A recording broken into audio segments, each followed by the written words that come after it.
Everyone, তোমরা সবাই কেমন আছো? আমি নিয়ে এসেছি আমার আরও একটি ব্লগ। হ্যাঁ, অনেক দিন পর ব্লগটা নিয়ে এসেছি, কারণ আমরা সবাই দৈনন্দিন জীবনে এতটা ব্যস্ত থাকি যে সময় হয়েই ওঠে না।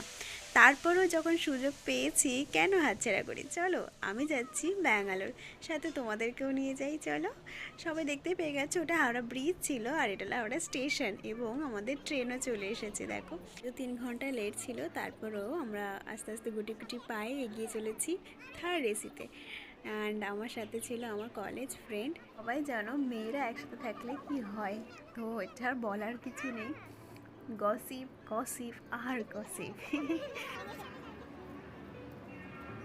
2 दिन रहना होगा, ठीक है? तो आना जाना चलेगा।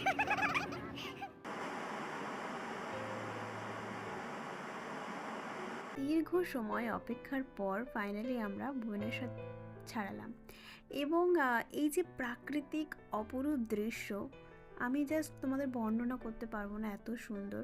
হ্যাঁ, হয়তো অনেকে বলবে এর থেকেও অনেক সুন্দর জায়গা দেখেছি আমরা। সত্যি হ্যাঁ, আছে, অনেক সুন্দর জায়গা আছে, কিন্তু প্রত্যেকটা প্রাকৃতিক সৌন্দর্য আলাদা আলাদা রূপ ধারণ করে। ঠিক তেমনই এই যে ট্রেন যাত্রার মাধ্যমে যে দৃশ্য দেখতে পাচ্ছি, আমার কাছে তো এক কথায় অসাধারণ।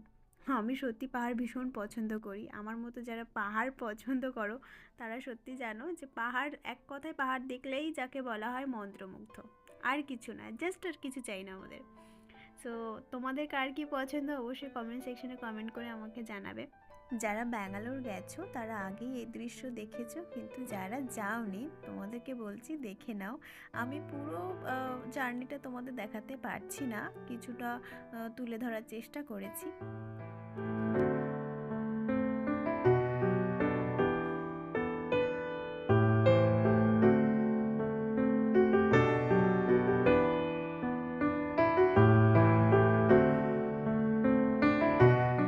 প্রায় 31 ঘন্টা ট্রেন জার্নির পর আমরা এসএমবিটি স্টেশনে নেমে, আমাদের স্টেশন থেকে একটু দূরে আমাদের জন্য বাস দাঁড়িয়েছিল, তারপর সবাই বাসে উঠে পড়লাম।